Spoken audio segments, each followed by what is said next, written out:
Assalamualaikum warahmatullahi wabarakatuh.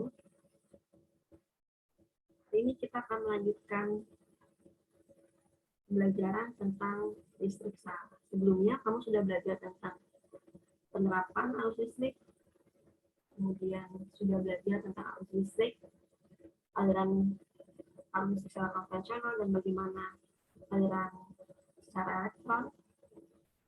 Kemudian kamu juga sudah mempelajari tentang kecepatan aliran dan hubungannya apa dengan arus listrik. Dan yang berikutnya kamu juga sudah belajar tentang penerapan arus.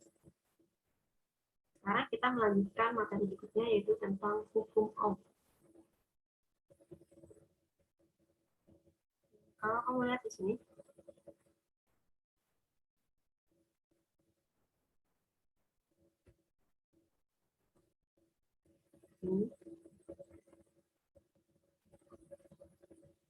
kamu sedang berada di atas perahu.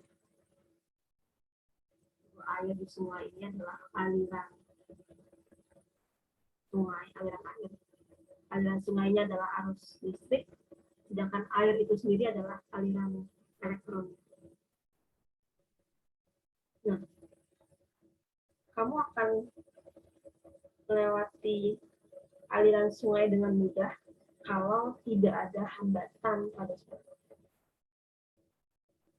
Pada arus listrik, hambatan itu menyatakan besaran seberapa mudah elektronnya melewati suatu konduktor. Atau dalam kata lain, hambatan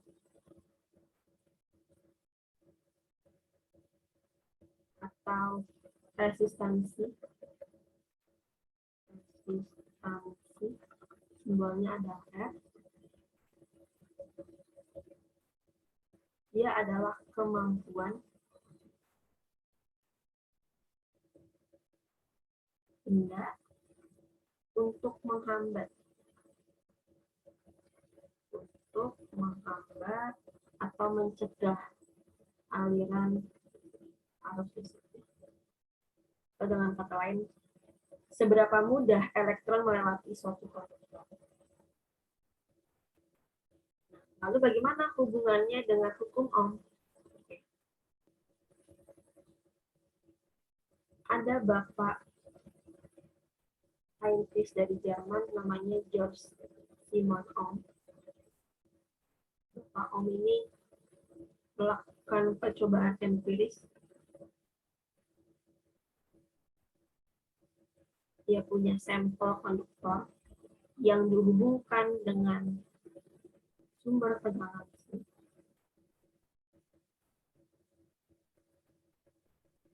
Ini kutub positif, kutub negatif.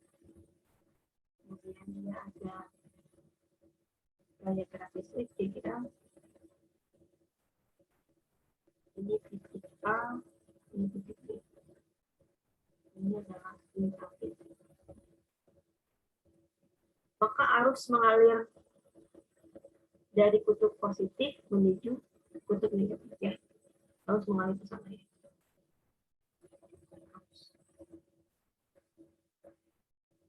Nah, Bapak Ohm ini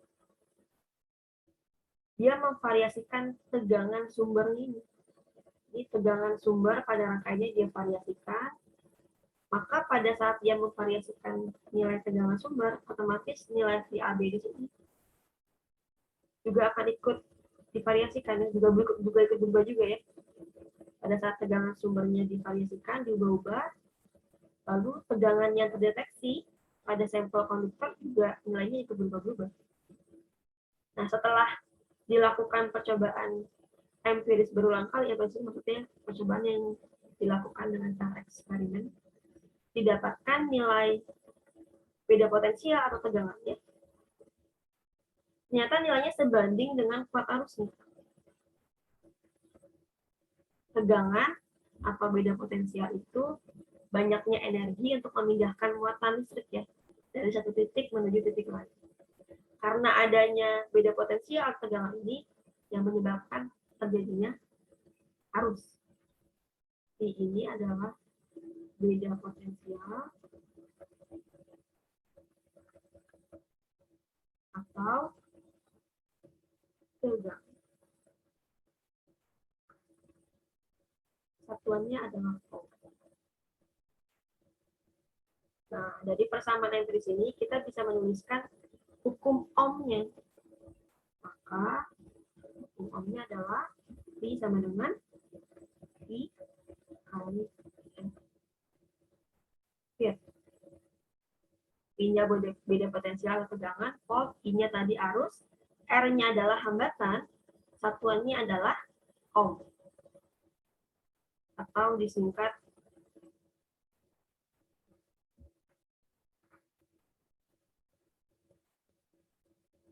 apakah semua komponen listrik memenuhi hukum ohm?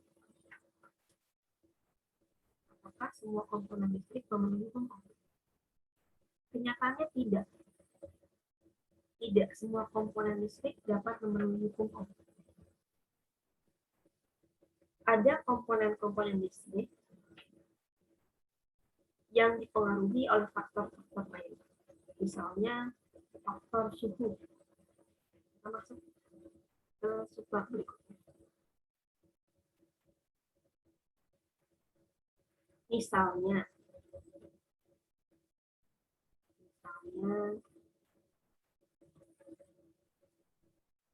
konduktornya adalah jalan tol. Misal saya punya konduktor berupa jalan tol. Di jalan tol ini kan ada mobil ya, mobil-mobil bergerak, mendahului dan sebagainya. Nah, kemudahan mobil untuk bisa bergerak pada jalan tol bergantung pada apa nih? Mobil-mobil ini dia akan mudah bergerak. Pertama, karena lebar jalan. Semakin lebar jalan tol, maka mobil-mobil ini bisa berjalan tanpa hambatan. Berarti faktor pertama adalah lebar jalan. Sama saja R hambatannya sebanding dengan 1/A luas. Faktor berikutnya, panjang jalan tol. Semakin panjang jarak yang akan ditempuh oleh mobil, maka pasti akan semakin besar kemungkinan mobil-mobil ini tabrakan. Berarti R sebanding dengan panjangnya L. Nah, dengan menggabungkan ini, kita bisa menuliskan faktor lain yang mempengaruhi hambatan suatu penghantar konduktor. R sama dengan resistivitas atau hambatan jenis bahan kali L maka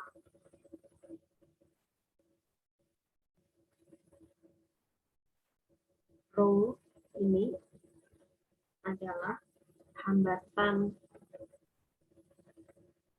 jenis bahan yang nilainya tergantung dengan bahan yang digunakan apa, ikatan kimia bagaimana. Satuannya adalah ohm meter.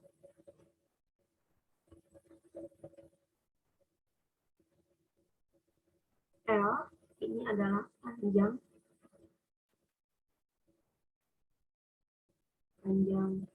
nampang atau panjang konduktornya.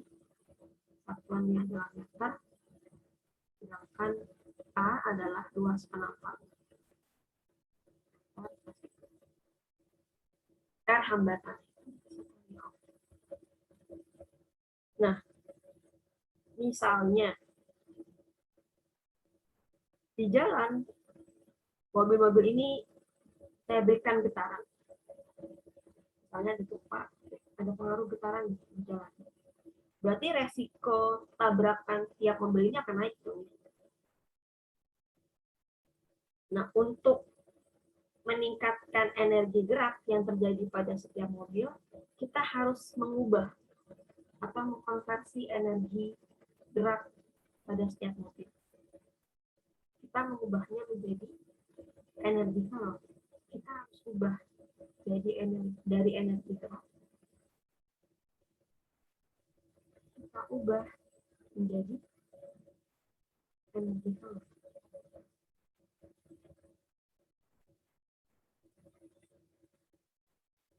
Pada energi kalor, apa yang akan meningkat? Jadi kalau saya kasih getaran, lalu saya mengubah energi geraknya menjadi energi kalor, maka yang akan meningkat adalah temperatur atau suhunya akan meningkat. Suhunya akan meningkat. Maka faktor lain yang mempengaruhi nilai hambatan adalah suhu.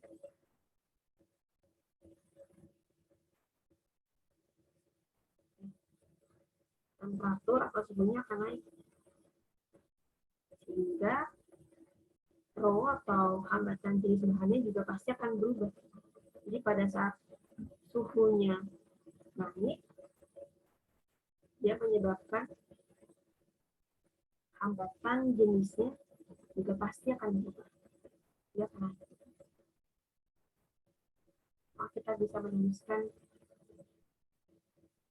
delta rho, perubahan hambatan jenisnya, sama dengan hambatan jenis awal kali alfa. Alfa itu koefisien jenis hambatannya dikali delta. Nah, kalau delta rho kita pecah, maka jadinya rho dikurang rho kali alfa kali alfa. Jadi rho sama dengan rho 1 tambah alfa kali delta. Nah, kata ini perubahan suhunya ya. Dikurang.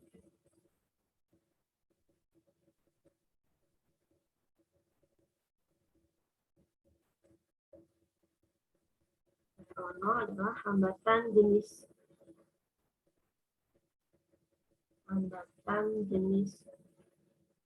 bahan yang pertama.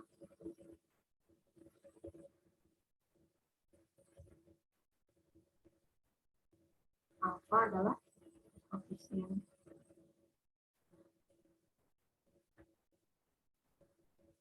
T perubahan suhu.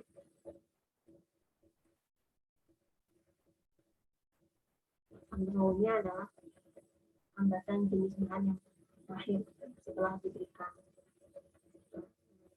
perubahan suhu. Nah, karena tadi R sama dengan rho L per A, berarti R sebanding dengan rho-nya. Jadi delta R perubahan hambatan sama dengan R0 kali alfa kali delta.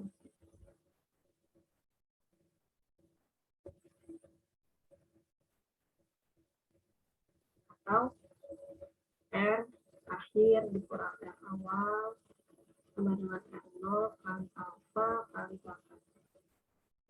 Maka R sama dengan R0 1 tambah alfa kali delta. Kita lihat ke contoh soal. Jadi tinggal hambatan jenis bahan ini tergantung bahan yang digunakan dan pada suhu berapa. Kamu nggak perlu ngapalin nilainya karena dia sudah ada di tabel atau selalu diketahui dalam soal. Contoh soal paket 1. Seutas kawat konduktor mempunyai panjang 50 meter, diameter 2,5 mm, dan hambatan jenis rho L ini. Maka hambatan kawat dari bahan dan panjang yang sama dari bahan dan panjang yang sama, tetapi diameternya 2 kali semua. Hambatan kawat, maka yang ditanyakan adalah R2 kalau nilai rho 2 sama dengan nilai rho 1. Ini rho 1, ini rho 1. Panjangnya juga sama seperti yang pertama. Tapi diameternya D2-nya 2 kali.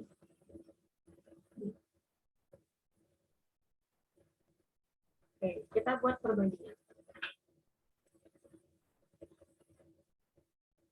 R sama dengan rho kali L per A. Soalnya rumusnya ini ya.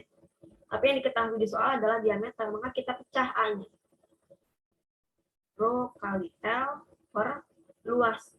Luas kawat itu adalah lingkaran nih. Luas lingkaran itu kan pi R kuadrat. Atau kalau dijadiin diameter, maka rho kali L per pi diameter kuadrat per 4. 4-nya saya pindahin ke atas, maka jadinya 4 rho kali L per pi D kuadrat. Ini yang kita pakai. R1 per R2 sama dengan, saya tulis lengkap semua ya, ntar tinggal coret-coret. 4 rho 1 L1 per pi diameter 1 kuadrat per 4 rho 2 kali L2 per pi diameter 2 kuadrat. Ada yang bisa kita coret ya? Yang bisa kita coret? 4-nya sama, I-nya sama. Terus rho-nya sama. Panjangnya juga sama. Maka persamaannya menjadi 1 per D1 kuadrat per 1 per D2 kuadrat. Berarti D2-nya atas, D2 per D1.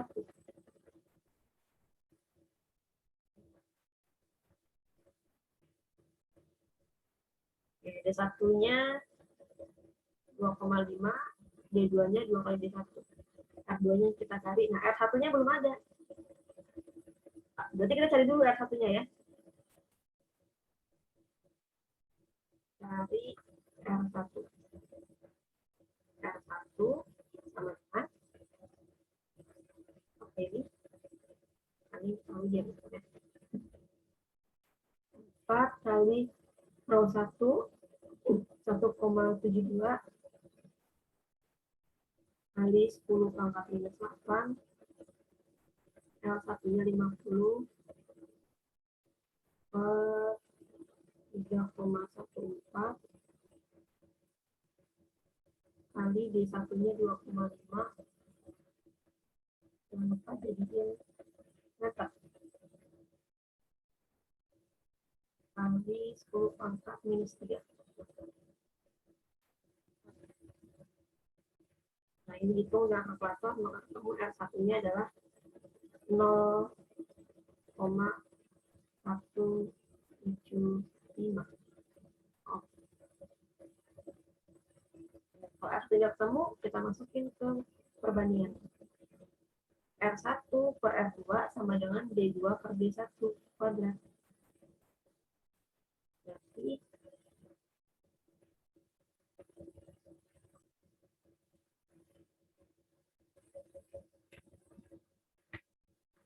maka R1 per R2 sama dengan D2-nya tadi 2 kali D1 per D1.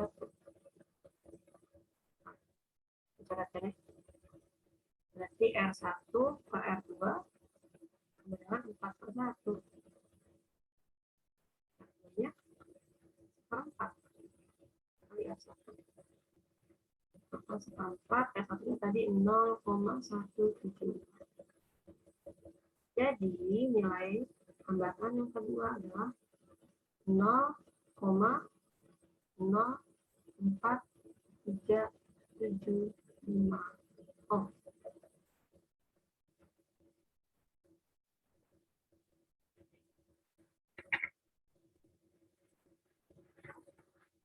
Soal berikutnya, ini soal quiz.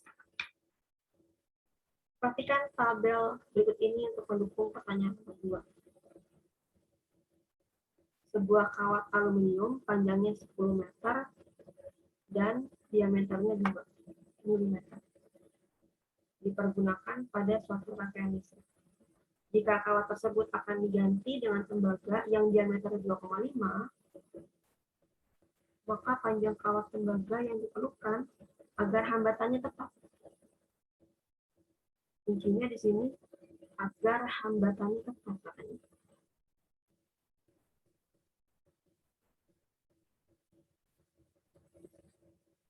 Maka yang diketahui aluminium misalnya 1, ini A1, diameternya D1, ubah ke meter ya. Kita nggak perlu juga ntar karet. Kemudian diganti dengan tembaga, berarti aluminium sama tembaga. Diameternya 2,5. Ditanyakan panjang kawat tembaga, berarti H2 ini.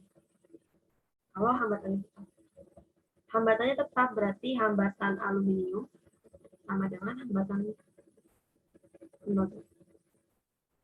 Jadi ρ1 L1 per A1 sama dengan L2 kali L2 per A2. Karena yang diketahui adalah diameter, maka A-nya dipecah ya. A-nya kita pecah. Seperti soal yang sebelumnya. Jadi ρ1 kali L1 per diameter 1 kuadrat sama dengan L2 kali L2 per diameter 2. Kita kali silang, ketemu L2. L2 sama dengan L1 kali L1 D2 kuadrat per L2 kali D1.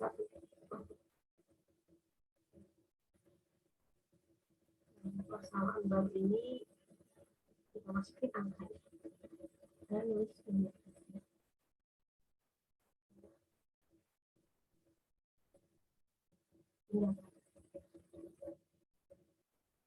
Maka L2 sama dengan masukin angkanya. L1 tadi aluminium 2,65 kali 10 pangkat minus 8, L1-nya 10, D2 2,5 kuadrat per L2 tembaga 1,68 kali 10 pangkat minus 8 2 kuadrat. Ini kalau kamu ubah jadi meter, diameternya juga ntar atas bawah kan coret. Ini coret. Maka L2-nya sama dengan 24,646.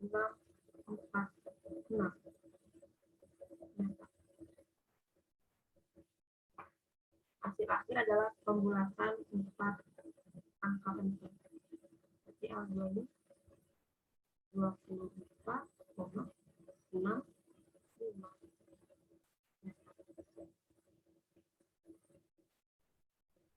Kita sudah belajar tentang hukum Ohm dan faktor-faktor yang mempengaruhi hambatan resistance.